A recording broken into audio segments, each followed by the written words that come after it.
সমস্যা বলতে সকাল 10টার সময় আমরা জয়ন্ত স্যারের চেক দিয়ে গেছে, আমরা ম্যানেজারের দ্বারা দিয়ে যাওয়ার পরে তা চেক জমা দিছে, সে নেট নাই চেক আবার দিলাইছে, তা বইতে বইতে বইতে তা অসুস্থ গেছে।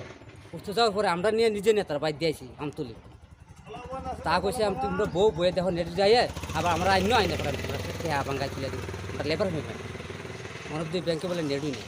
এটা কোন ব্যাংক? এটা তুলাসীগড় গ্রামীণ ব্যাংক। এটা কি প্রায় সময় মনে হয়? প্রায় সময় মনে হইতেছে। কবে থেকে মনে হইতেছে? প্রায় আমি তো প্রায় ঢুকছি 1 বছর হয়েছে, 1 বছর যাবত আমি দেখতেছি এটা। এখন আপনারা কি চান? আমরা চাই আমরা লেবার পেমেন্ট চাই, বা আমরা পেমেন্টটা তো পাই টু পাই সম্ভবত তুলতে পারি, নাহলে তো আমরা লেবারের শেষে তো নাই না কিতা নাই।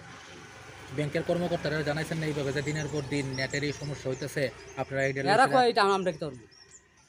সে তো এই কিতানি কয় এটা কি শুধু আপনার জন্য আপনার লাগে হয়েছে নাকি সবার এটা তো সবার লিগে এমন, যারা আসলো সবারই জিজ্ঞেছি নেট আসেনি, কইছে নাই, আমার লিগে একলা না শুধু।